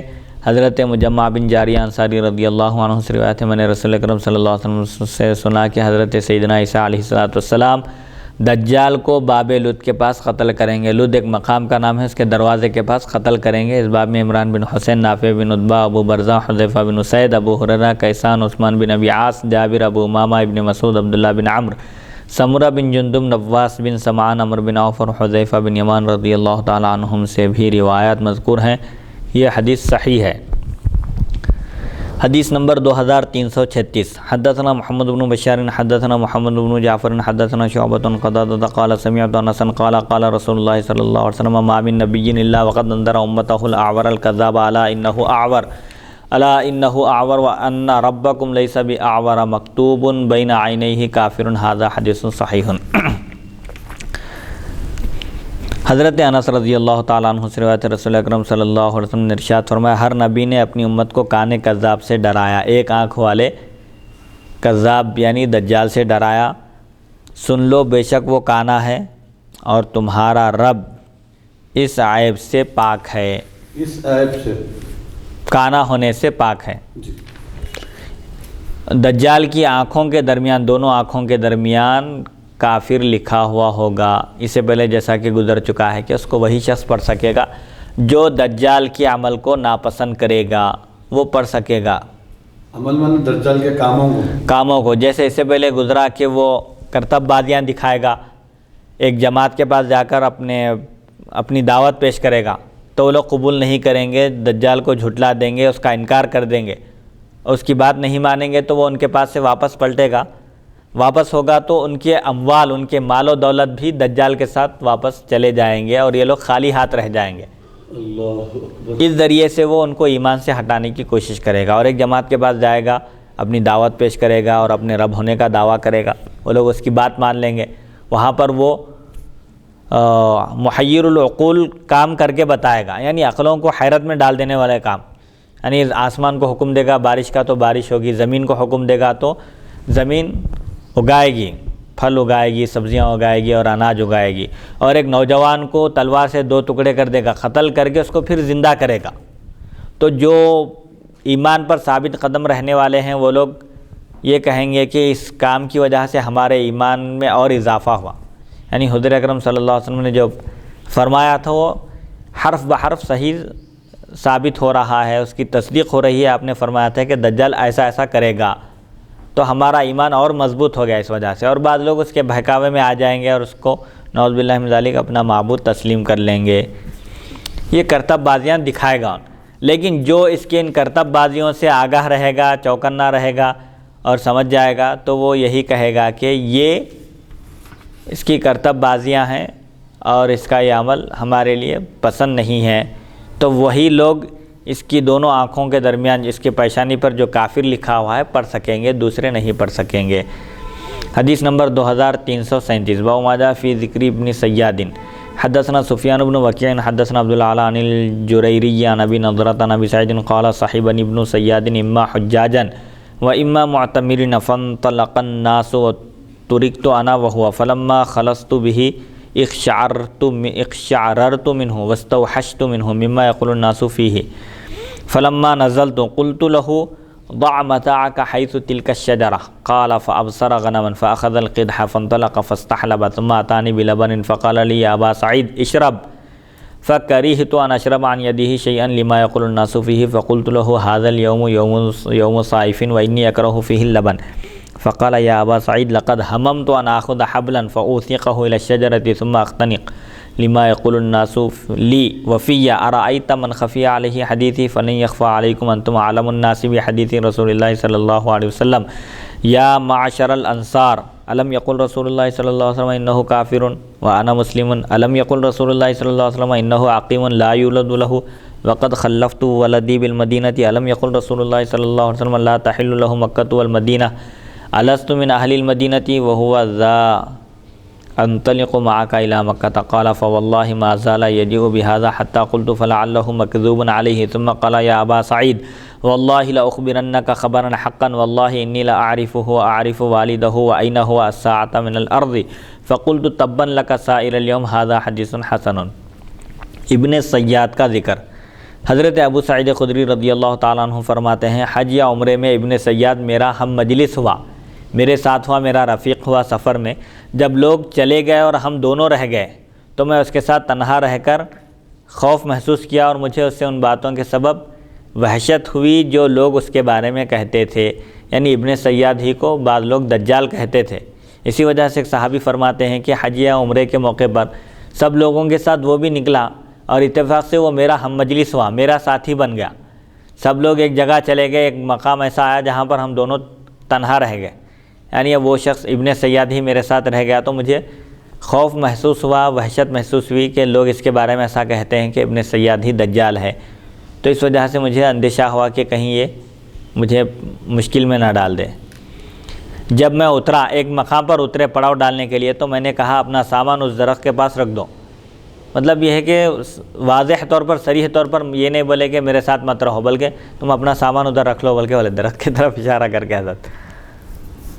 تو ابو سعید خدری رضی اللہ تعالیٰ عنہ فرماتے ہیں اس نے ایک بکری دیکھی تو پیالہ لے کر اس کی طرف چل پڑا، اس کا دودھ دھو کر میرے پاس لایا اور کہنے لگا اے ابو سعید اسے پی لو۔ اب خدمت کرنے کے لیے حضرت کی ایک بکری نظر آئی تو دودھ لا کر پیش کر کے کہتا ہے کہ آپ دودھ پی لیجئے۔ تو حضرت ابو سعید خدری رضی اللہ عنہ نے فرمایا لیکن میں نے اس کے بارے میں مشہور باتوں کے سبب اس کے ہاتھ سے دودھ پینا بھی پسند نہیں کیا۔ اس کے بارے میں لوگ کہتے ہیں بھئی زبان زد عام و خاص ہے، سب یہ کہتے تھے کہ ابن سیاد دجال ہے، یا اس کے بارے میں ایسی باتیں کہی جاتی تھی، تو اس کے ہاتھ سے کوئی چیز پینا بھی آپ پسند نہیں فرمائے۔ اور کہا اب کیا عذر کرنا چاہیے، دودھ نہیں پیوں گا تو ہو سکتا ہے کہ بھئی وہ دل میں محسوس کرے کہ میں اس سے کراہیت محسوس کر رہا ہوں، یا اس کے ساتھ نہ رہنا چاہتا ہوں، نہ اس کی کوئی چیز کھانا چاہتا ہوں۔ انہیں ایسا محسوس نہیں کرنا، بلکہ آپ کیا فرمائیں آج گرم دن ہے، گرمی زیادہ ہے، آج حدت اور شدت زیادہ ہے گرمی کی حرارت، اور میں دودھ پینا پسند نہیں کرتا، موسم گرما میں دودھ مناسب نہیں رہتا، گرم ہوتا ہے دودھ، اس لیے میں نہیں پیتا، بلکہ فرمایا تو اس کی تاثیر گرم ہوتی ہے مزاج کے لحاظ سے۔ تو آپ یہ فرمائیں کہ میں گرم دن میں دودھ پینا پسند نہیں کرتا۔ تو وہ کہنے لگا، ان سمجھ گیا، تاڑ لیا، ایک مقام پر اترتے ہی بولے کہ تم اپنا سامان ادھر رکھ لو، بولے درخت کے پاس۔ پھر دودھ لا کے پیش کرے تو دودھ بھی نہیں پی رہے ہیں اور بول رہے ہیں کہ آج گرما کا موسم ہے، گرم دن ہے۔ تو اب وہ شخص کہتا ہے اے ابو سعید میں چاہتا ہوں کہ ایک رسی لے کر اسے درخت سے باندھوں، پھر اسے اپنے گلے میں پھانسی لگا کر مر جاؤں، یعنی میرا دل تو یہ چاہتا ہے کہ میں خودکشی کر کے مر جاؤں پھانسی لے کر۔ کیوں؟ لوگ جو میرے بارے میں ایسا کہتے ہیں اس وجہ سے۔ ان باتوں کی وجہ سے جو میرے بارے میں لوگ کہتے ہیں، میرے بارے میں جو باتیں لوگوں کے درمیان مشہور ہے، ان باتوں کی وجہ سے میں تنگ آ چکا ہوں اور انتہائی اقدام بھی کر بیٹھ سکتا ہوں، لیکن میں نہیں کر رہا ہوں۔ تو پھر وہ کافر تھے یا صحابی تھے؟ نہیں، وہی تفصیل آ رہی ہے آگے، انہوں خود بیان کریں۔ دیکھیے وہ صاحب کہ لوگ ایسا کہتے ہیں، میری جگہ کوئی اور دوسرا ہوتا تو اب تک پھانسی لے کر مر جاتا تھا، میں بھی چاہتا ہوں ایسا کروں لیکن مجبوری ہے، بلکہ وہ رہے ہیں۔ اس کے بعد بتا رہے ہیں کہ بھائی میرے بارے میں ایسا بول رہے ہیں نا، جو علامتیں بتائی گئی ہیں دجال کی، وہ میرے اندر نہیں ہیں۔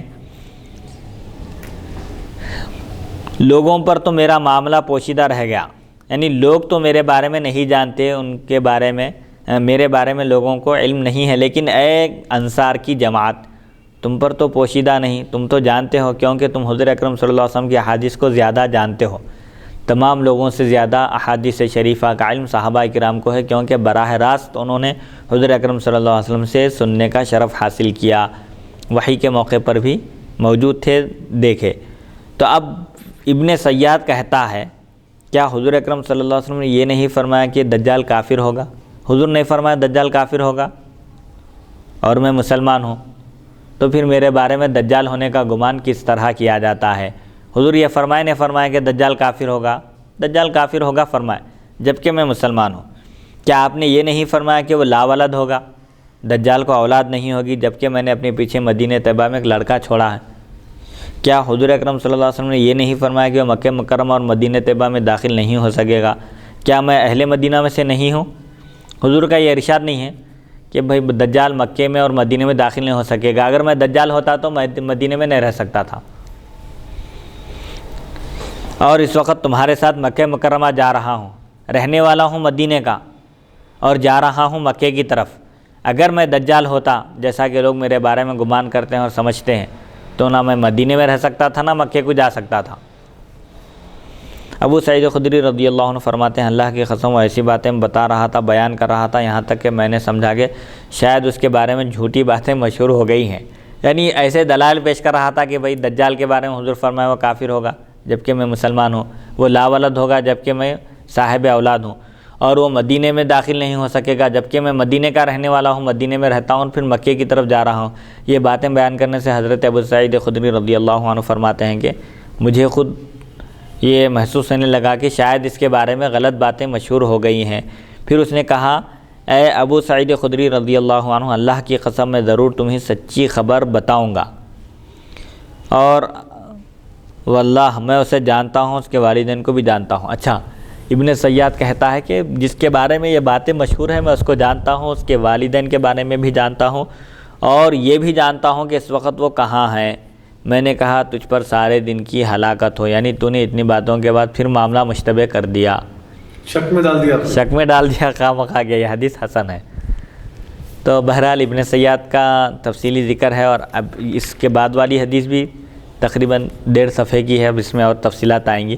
حدیث نمبر 3338، حدثنا عبد بن حمید عن عبد الرزاق حدثنا معمر عن الزہری عن سالم عن ابن عمر ان رسول اللہ صلی اللہ علیہ وسلم مر بابن سیاد فی نفر من اصحابہ منهم عمر بن الخطاب وهو يلعب مع الغلمان عند أطوم بني مغالة وهو غلام فلم يشعر حتى ضرب رسول الله صلى الله عليه وسلم ظهره بيده ثم قال أتشهد أني رسول الله؟ فنظر إليه ابن سياد قال أشهد أنك رسول الأميين. قال ثم قال ابن سياد للنبي صلى الله عليه وسلم أتشهد أني رسول الله؟ فقال النبي صلى الله عليه وسلم آمنت بالله ورسله. ثم قال النبي صلى الله عليه وسلم ما يأتيك؟ قال ابن سياد يأتيني صادق وكاذب. فقال النبي صلى الله عليه وسلم خلط عليك الأمر. ثم قال رسول الله صلى الله عليه وسلم إني قد خبأت لك خبيئا وخبأ له يوم تأتي السماء بدخان مبين. فقال ابن سياد وهو الدخ. فقال رسول الله صلى الله عليه وسلم اخسأ فلن تعدوا قدرك. قال عمر يا رسول الله إذن لي فأضرب عنقه. فقال رسول الله صلى الله عليه وسلم إن يكن حقا فلن تسلط عليه وإلا يكن فلا خير لك في قتله. قال عبد الرزاق يعني الدجال. حضرت ابن عمر رضی اللہ تعالیٰ عنہما سے مروی ہے کہ رسول کریم صلی اللہ علیہ وسلم نے اپنے چند صحابہ کرام جن میں حضرت عمر بن خطاب رضی اللہ عنہ بھی موجود تھے، ان کے ہمراہ ان کے ساتھ ابن سیاد کے پاس سے آپ گزرے. اس کا بچپن تھا، ابن سیاد کا بچپن تھا، چھوٹا بچہ تھا، اور وہ بنی مغالہ کی عمارتوں کے پاس لڑکوں کے ساتھ کھیل رہا تھا. بچپن میں اپنے ساتھیوں کے ساتھ، دوستوں کے ساتھ کھیل میں مشغول تھا، اسے پتہ تک نہیں چلا یہاں تک کہ رسول اکرم صلی اللہ علیہ وسلم نے اپنا دست اقدس اس کی پیٹھ پر مارا اور پھر فرمایا کیا تو میری رسالت کی گواہی دیتا ہے؟ ابن سیاد جو ابھی بچہ تھا اور اپنے ساتھیوں کے ساتھ بنی مغالہ کی وہ ٹیلوں کے پاس کھیل رہا تھا، تو آپ نے پیچھے سے اس کے پیٹھ پر ایک دھپا رکھا، یعنی اس کو پیٹھ پر مارا اور فرمایا، پھر پوچھا اسے کیا تو میری رسالت کی گواہی دیتا ہے، یعنی تو یہ گواہی دیتا ہے کہ میں اللہ کا رسول ہوں؟ تو اس نے آپ کی طرف دیکھ کر کہا میں گواہی دیتا ہوں کہ آپ امیوں کے رسول ہیں، یعنی جو لوگ لکھنا پڑھنا نہیں جانتے آپ ان کے رسول ہیں۔ راوی کہتے ہیں پھر ابن سیاد نے رسول اکرم صلی اللہ علیہ وسلم سے پوچھا کیا آپ گواہی دیتے ہیں کہ میں اللہ کا رسول ہوں؟ تو آپ صلی اللہ علیہ وسلم نے فرمایا میں اللہ اور اس کے رسول پر ایمان لایا، یعنی اللہ نے اب تک جتنے انبیاء کرام اور مرسلین اعظام علیہم السلام کو بھیجا مخلوق کی رشد و ہدایت کے لیے، میں ان تمام پر ایمان لایا، جو اللہ کا رسول ہے اس پر میرا ایمان ہے فرمائے۔ پھر حضور صلی اللہ علیہ وسلم نے اس سے پوچھا ابن سیاد سے کہ تیرے پاس کیا چیز آتی ہے؟ ابن سیاد نے کہا ایک سچا اور ایک جھوٹا میرے پاس آتے ہیں۔ رسول اللہ صلی اللہ علیہ وسلم نے فرمایا تجھ پر معاملہ خلط ملط کر دیا گیا، مشتبہ ہو گیا تیرا معاملہ۔ رسول اللہ صلی اللہ علیہ وسلم نے پھر فرمایا میں تیرے لیے ایک بات چھپایا ہوں، اور آپ نے دل میں یوم تأتی السماء بدخان مبین یہ آیت ذہن میں لا لیا، سوچ لیے، اور فرمایا کہ میں ایک چیز چھپایا ہوں دل میں، تو نبوت کا دعویٰ کر رہا ہے اللہ کا رسول ہونے کا، تو بتا وہ کیا چیز ہے؟ تو ابن سیاد نے کہا وہ بات دکھ ہے۔ حضور صلی اللہ علیہ وسلم نے فرمایا تو پست ہوا، یعنی رسوا ہو گیا، اپنی حد سے آگے نہ بڑھ۔ حضرت عمر بن خطاب رضی اللہ عنہ نے عرض کیا یا رسول اللہ صلی اللہ علیہ وسلم آپ مجھے اجازت عنایت فرمائیے کہ میں اس کی گردن اڑا دوں۔ حضور صلی اللہ علیہ وسلم نے فرمایا اگر یہ حق ہے تو تم اس پر قادر نہ ہو سکو گے، قدرت نہیں رکھ سکو گے، اس کو قتل نہیں کر سکو گے۔ اگر یہ دجال ہی ہے تو تم اس کو قتل نہیں کر سکو گے، اس کو تو حضرت سیدنا عیسیٰ علیہ السلام قتل کریں گے، اور اگر نہیں تو اس کے قتل میں تمہارے لیے بھلائی نہیں ہے۔ اگر یہ دجال نہیں ہے تو اس کو قتل کرنے میں تمہارے لیے کوئی فائدہ نہیں ہے۔ تو بہرحال ابن سیاد کا معاملہ مشتبہ ہو گیا تھا، وہ حضور پاک علیہ السلام کے دور میں، اب جیسا کہ اس حدیث سے ظاہر ہوتا ہے کہ وہ اپنے آپ کو رسول کہتا تھا، تو بہرحال کافر ہے سمجھو، کیونکہ حضور اکرم صلی اللہ علیہ وسلم خاتم النبیین ہے، نبوت کا دروازہ آپ پر بند ہو چکا ہے، آپ کے بعد قیامت تک کسی قسم کی نوعیت کے بھی کوئی رسول یا نبی ہرگز نہیں آ سکتے۔ ذلی، بروزی اور وہ جو مختلف قسمیں قادیانی بھی جو بتاتے ہیں سب غلط ہیں۔ بروزی ذلی وہ ہے تو ان کا نمونہ، ان کا پرتو، ان کا عکس، تو عکس بھی نہیں ہو سکتے، کوئی ان کا پرتو بھی نہیں ہو سکتے، ان کے نقش قدم پر چل سکتے ہیں لیکن ان کا عکس بھی نہیں ہو سکتے اور ان کا پرتو بھی نہیں ہو سکتے۔ ذلی بروزی یعنی ان کے بعد ایک مخلوق کی رشد و ہدایت کے لیے نبی کے جیسے، ایسا بھی ہرگز نہیں ہو سکتا، کیونکہ قرآن میں صراحت کے ساتھ حضور اکرم صلی اللہ علیہ وسلم کی ختم نبوت کو بیان کیا گیا کہ آپ خاتم النبیین ہیں، آپ پر نبوت اور رسالت ختم ہو چکی ہے، اور بے شمار احادیث شریفہ میں بھی حضور اکرم صلی اللہ علیہ وسلم نے ختم نبوت کے بارے میں بیان فرمایا کہ میں اللہ کی طرف سے بھیجا ہوا آخری رسول ہوں اور آخری نبی ہوں، اور میرا نام عاقب ہے فرمایا حضور، اور عاقب کہتے ہیں اس کو جن کے بعد کوئی نبی نہ ہو۔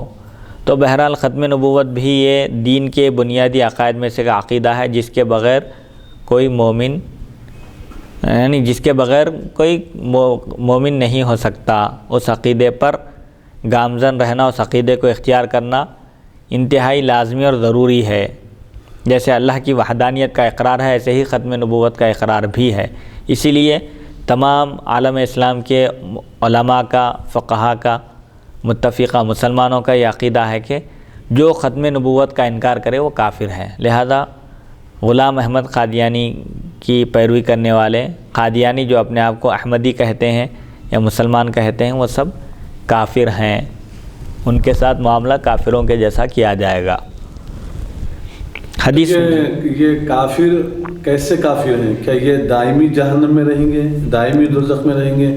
کیونکہ ایک حدیث میں حبیب مکرم صلی اللہ علیہ وسلم یہ ارشاد فرماتے ہیں جو صرف لا الہ الا اللہ کہنے والا ہوگا، یعنی جس کے دل میں رائی کے دانے کے برابر، پھر ایک روایت میں آیا کہ ذرہ برابر بھی اگر ایمان ہوگا تو وہ 1000 سال 2000 یعنی کروڑوں لاکھوں سال دوزخ میں گزرنے کے بعد ذرہ برابر ایمان ہونے کی وجہ سے اس کی برکت سے دوزخ میں نکالا جائے گا، دوزخ سے نکالا جائے گا۔ جی، لا الہ الا اللہ یہ جز ہے کلمے کا، اور عرب کا قاعدہ ہے، عربی زبان کا قاعدہ ہے، جز کہہ کر کل مراد لیا جاتا ہے۔ لا الہ الا اللہ کا مطلب یہ ہے کہ لا الہ الا اللہ محمد الرسول اللہ۔ دوسری احادیث شریفہ میں پورا کلمہ آیا ہے، صرف لا الہ الا اللہ کہنے سے نجات نہیں ملے گی، بلکہ حضور اکرم صلی اللہ علیہ وسلم کی رسالت اور نبوت کا اقرار بھی ایمان کا جز ہے، اس کے بغیر ایمان مکمل ہی نہیں ہوتا۔ حتیٰ کہ اگر کوئی لا الہ الا اللہ محمد الرسول اللہ کے بجائے احمد رسول اللہ کہے تو بھی وہ مومن نہیں ہو سکتا، جیسا کہ شیخ الاسلام عارف باللہ مولانا حافظ محمد انوار اللہ فاروقی رحمۃ اللہ علیہ نے اپنی کسی ایک تصنیف میں یہ ایمان افروز ارشادات نقل فرمائے ہیں کہ محمد کے معنی ہیں وہ ذات اقدس جن کی خوب تعریف بیان کی گئی ہو، اور یہ حمد سے مشتق ہے، حمد سے بنا ہے۔ حمد کے معنی ہے تمام عیوب اور نقائص سے منزہ اور پاک جاننا اور ان کے لیے کمالات کو تسلیم کرنا، اس کا نام ہے حمد۔ اللہ کی حمد بیان کر رہے ہیں، اس کا مطلب یہ ہے کہ اللہ تعالیٰ کی ذات تمام عیوب اور نقائص سے پاک ہے، منزہ ہے اور بے عیب ہے، اور تمام کمالات کا وہ جامع ہے، ہر خوبی اور کمال کا سرچشمہ اسی کی ذات ہے۔ تو اللہ نے اپنے حبیب کا نام محمد رکھا۔ محمد کے معنی وہ ذات اقدس جن کی بار بار تعریف کی گئی ہو، جو تمام نقائص اور عیوب سے پاک اور منزہ ہے اور تمام کمالات کی جامع ہے۔ اللہ تعالیٰ نے حضور اکرم صلی اللہ علیہ وسلم کی ذات اقدس کو اپنے صفات کمال کا مظہر اتم بنا کر اس دنیا میں مبعوث فرمایا۔ تو اسی لیے محمد میں جو معنی ہے اور جو خوبی ہے اور جو معانی کا جو سمندر ہے وہ دوسرے اسما میں نہیں ہو سکتا۔ اسی لیے اگر کوئی محمد کی جگہ احمد رسول اللہ کہے تو بھی وہ مومن نہیں ہو سکتا۔ یہ بنیادی عقیدہ ذہن نشین کرایا گیا ہے۔ تو صرف لا الہ الا اللہ کہنے سے نجات نہیں ملے گی، بلکہ لا الہ الا اللہ یہ تو کلمے کا جز ہے، اور کلمہ مکمل ہوتا ہے محمد الرسول اللہ پر۔ تو حضور اکرم صلی اللہ علیہ وسلم کی رسالت اور نبوت پر ایمان لائے بغیر کوئی نجات کا تصور نہیں کر سکتا۔ تو جہاں بھی رائی کے دانے کے برابر ایمان سے مراد وہی ہے۔ ایمان سے مراد لوگ یہ سمجھ رہے ہیں کہ صرف اللہ کی ذات پر ایمان، نہیں، بلکہ اللہ اور اس کے رسول پر ایمان۔ ایمان مجمل ہے، ایمان مفصل ہے، ایمان مفصل میں تفصیل بیان کی گئی، اللہ پر ایمان اور اس کے رسولوں پر ایمان، کتابوں پر ایمان، فرشتوں پر ایمان، تقدیر پر ایمان۔ ایمان کے معنی ہے سر جھکا دینے کے اور اللہ اور اس کے رسول کے احکام کو بلا چوں چرا تسلیم کرنے کے معنی ہیں اسلام اور ایمان۔ تو جو جہاں بھی ذکر آیا ہے کلمے کا قولوا لا الہ الا اللہ تفلحوا کا مطلب خالی لا الہ الا اللہ نہیں ہے، وہاں پر جز کہہ کر کل مراد لیا گیا ہے، یعنی تھوڑا کہہ کر پورا مراد لیا گیا۔ جی، اب کوئی کہے کہ بھئی قل هو اللہ احد پڑھو، تو آپ قل هو اللہ احد پڑھ کے رک جائیں گے کیا؟ پورا سورہ مراد ہوتا ہے وہاں پر۔ تو یہ چونکہ عربی زبان کا قاعدہ ہے، اس کا ایک طریقہ ہے، عربی زبان میں اس طرح ایک قسم ہے اس کی، مجاز مرسل جس کو کہتے ہیں، اس میں جز کہہ کر کل مراد لیتے ہیں۔ حدیث نمبر 2340 حدثنا سفیان بن وکیع حدثنا عبد الاعلی عن الجریری عن ابی نضرة عن ابی سعید قال لقي رسول الله صلی اللہ علیہ وسلم ابن سعید فی بعض طرق المدینة فاحتبسه وهو غلام یہودی وله ذوابة ومعه ابو بکر وعمر فقال له رسول اللہ صلی اللہ علیہ وسلم تشهد انی رسول اللہ، یہاں دیکھیے خالی انی رسول اللہ کا ذکر ہے، تشهد انی رسول اللہ، میرے رسول ہونے کی تم گواہی دیتے ہو کیا بجانا ہے، پر اللہ کی وحدانیت کا ذکر نہیں ہے، تو کیا خالی حضور کی رسالت کا ذکر کریں گے؟ کیا کوئی خالی حضور کو مانا اللہ کو نہیں مانا تو مومن ہو جائیں گا؟ لازم اور ملزوم ہے یہ۔ ایمان نام ہے اللہ کی وحدانیت کا اقرار کرنا، دل زبان سے اقرار کرنا اور دل سے تصدیق کرنا۔ ایسے ہی حضور اکرم صلی اللہ علیہ وسلم کی رسالت کا بھی اقرار، یہ بھی ایمان ہی ہے، اس کے بغیر ایمان مکمل نہیں ہوتا۔ جو صرف اللہ کو مانتے ہیں ان کو موحد کہیں گے، لیکن رسول کی رسالت کو تسلیم کیے بغیر، اقرار کیے بغیر کوئی مومن ہو ہی نہیں سکتا۔ فقال اتشہد، اچھا اتشہد انی رسول اللہ، حضور جب فرمایا تو فقال اتشہد انت انی رسول اللہ، فقال النبی صلی اللہ علیہ وسلم آمنت باللہ وملائکتہ وکتبہ ورسلہ والیوم الآخر فقال له النبی صلی اللہ علیہ وسلم ما ترى قال ارى عرشا فوق الماء قال النبی صلی اللہ علیہ وسلم يرى عرش ابلیس فوق البحر قال ما ترى قال ارى صادقا وكاذبين او صادقين وكاذبا قال النبی صلی اللہ علیہ وسلم لبس علیہ فدعاه وفي الباب عن عمر وحسین بن علی وابن عمر وابی ذر وابن مسعود وجابر وحفصۃ هذا حدیث حسن۔ حضرت ابو سعید خدری رضی اللہ تعالیٰ عنہ فرماتے ہیں مدینہ منورہ کے ایک راستے میں حضور صلی اللہ علیہ وسلم کی ملاقات ابن سائس سے ہوئی۔ آپ نے اسے روک لیا، وہ یہودی لڑکا تھا، اس کے سر پر بالوں کی چوٹی تھی۔ حضور صلی اللہ علیہ وسلم کے ساتھ حضرت ابو بکر اور حضرت عمر رضی اللہ عنہما بھی موجود تھے۔ اس سے آپ صلی اللہ علیہ وسلم نے فرمایا کیا تو میری رسالت کی گواہی دیتا ہے؟ اس نے کہا کیا آپ گواہی دیتے ہیں کہ میں اللہ کا رسول ہوں؟ نبی صلی اللہ علیہ وسلم نے ارشاد فرمایا میں اللہ تعالیٰ اس کے فرشتوں، کتابوں، رسولوں اور آخرت کے دن پر ایمان لایا۔ پھر آپ صلی اللہ علیہ وسلم نے پوچھا تو کیا دیکھتا ہے؟ بعض لوگوں کی وہ ہو جاتی نا کیفیت، کبھی شیطان حاوی ہو جاتا ہے اور مختلف چیزیں بتاتا ہے خواب میں، تو شیطانی خواب ہوتے ہیں، کچھ رحمانی خواب ہوتے ہیں۔ تو اس سے پوچھے حضور کہ تو کیا دیکھتا ہے، کیا معاملہ ہے تیرا، کیا بات ہے؟ تو کہنے لگا میں پانی پر تخت دیکھتا ہوں، یعنی عرش دیکھ رہا ہوں پانی پر۔ تو حضور صلی اللہ علیہ وسلم نے فرمایا دریا پر شیطان کا تخت دیکھ رہا ہے اور یہ سمجھ رہا ہے کہ وہ عرش الہی کو دیکھ رہا ہے۔ پھر پوچھا اور کیا دیکھتا ہے؟ کہنے لگا ایک سچا اور دو جھوٹے، یا دو سچے اور ایک جھوٹا۔ تو رسول اللہ صلی اللہ علیہ وسلم نے فرمایا اس پر معاملہ خلط ملط ہو گیا، اس کا معاملہ مشتبہ کر دیا گیا ہے اس پر۔ پھر آپ اس سے الگ ہو گئے، یعنی اب اس کو چھوڑ دے کے آگے بڑھ گئے۔ اس باب میں حضرت عمر، حسین بن علی اور ابن عمر، ابو ذر، ابن مسعود، جابر اور حفصہ رضی اللہ عنہم سے بھی روایات مذکور ہیں۔ یہ حدیث حسن صحیح ہے۔ بہرحال یہ ابن سیاد کا ذکر تھا اور دجال کا فتنوں کے بیان میں قیامت کی جو نشانیاں بیان کی گئی ہیں وہ اس کا تفصیلی ذکر تھا۔ اس کے بعد حدیث نمبر 2341 حدثنا عبداللہ بن معاویۃ الجماحی حدثنا حماد بن سلمۃ عن علی بن زید عن عبد الرحمن بن ابی بکرۃ عن ابیہ قال قال رسول اللہ صلی اللہ علیہ وسلم يمكث ابو الدجال وامه 30 عاما لا يولد لهما ولد ثم يولد لهما غلام اعور اضر شيء واقله منفعة تنام عيناه ولا ينام قلبه ثم نعت لنا رسول الله صلی اللہ علیہ وسلم ابويه فقال ابوه طوال ضرب اللحم كان أنفه منقار وأمه امرأة فرذاخية طويلة الثديين قال أبو بكر فسمعت بمولود في اليهود بالمدينة فذهبت أنا والزبير بن العوام حتى دخلنا على أبويه فإذا نعت رسول الله صلى الله عليه وسلم فيهما قلنا هل لكما ولد فقال مكثنا 30 عاما لا يولد لنا ولد ثم ولد لنا غلام أعور أضر شيء وأقله منفعة تنام عيناه ولا ينام قلبه قال فخرجنا من عندهما فإذا هو منجدل في الشمس في قطيفة وله همهمة فكشف عن رأسه فقال ما قلتما قلنا وهل سمعت ما قلنا قال نعم تنام عيناي ولا ينام قلبي هذا حديث حسن غريب لا نعرفه إلا من حديث حماد بن سلمة۔ عبد الرحمن بن ابی بکر رضی اللہ عنہما اپنے والد سے روایت کرتے ہیں رسول اکرم صلی اللہ علیہ وسلم نے ارشاد فرمایا دجال کے ماں باپ 30 سال رہیں گے اور ان کی کوئی اولاد نہیں ہوگی، 30 سال تک کوئی اولاد نہیں ہوگی۔ پھر ان کے پاس ایک بچہ پیدا ہوگا جو سب سے زیادہ نقصان دہ اور سب سے کم نفع بخش ہوگا۔ نقصان زیادہ، نفع کم ہوگا، اس سے فائدہ کم ہوگا۔ اس کی آنکھیں سوئیں گی، دل نہیں سوئے گا، آنکھیں بند ہوں گی لیکن دل جاگ رہا ہوگا۔ اگر اس کے سامنے کوئی گفتگو کرے گا تو سن لے گا، معلوم ہو جائے گا اس کو۔ آنکھیں بند ہوں گی لیکن دل جاگ رہا ہوگا۔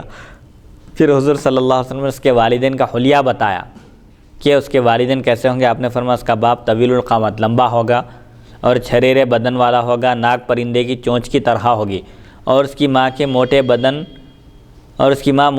اور لمبے پستانوں والی ہوگی۔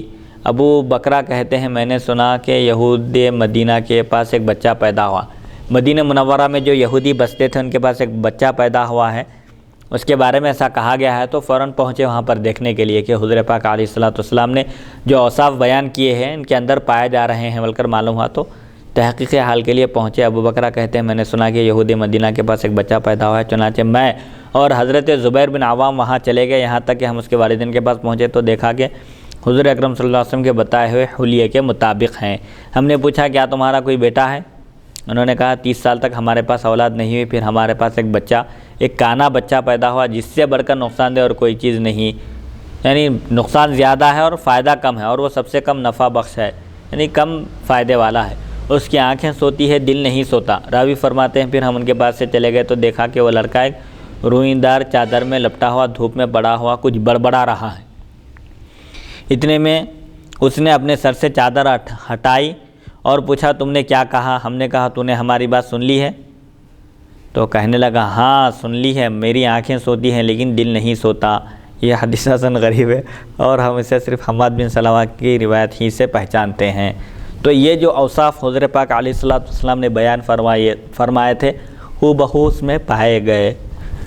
ابن سیاد اور دجال کا یہ تفصیلی ذکر تھا۔ الحمدللہ آج ہم اللہ کی توفیق اور اس کی مدد سے آج کی جو نشست شروع ہوئی تھی حدیث نمبر 2325 سے، تفصیلی احادیث جو بڑی کافی طویل تھی اس کا احاطہ کرتے ہیں۔ الحمدللہ آج ہم حدیث نمبر 2341 تک پہنچے ہیں۔ اللہ تعالیٰ سے دعا ہے کہ وہ ہم کو سننے اور سنانے سے زیادہ عمل کرنے کی توفیق عطا فرمائے، اور جو لوگ اس کار خیر میں حصہ لے رہے ہیں اس کی نشر و اشاعت میں اور عوام الناس تک اس کے فائدے کو عام کرنے کے لیے جو کوشش کر رہے ہیں، اللہ تعالیٰ سے دعا ہے کہ وہ ان کی کوششوں کو قبول فرمائے اور ان کے عمر و اقبال میں ترقی عطا فرمائے، اور قرض کی ادائیگی کے غیب سے اسباب مہیا فرما دیں، اور جو مسلمان پریشان حال ہیں اللہ تعالیٰ ان کی پریشانیوں کو دور فرمائے، اور جو مسلمان مصیبت زدہ ہیں اللہ تعالیٰ ان کی مصیبتوں کو دور فرمائے، اور سب کو ایمان پر ثابت قدم رکھے، دجال کے فتنے سے محفوظ رکھے،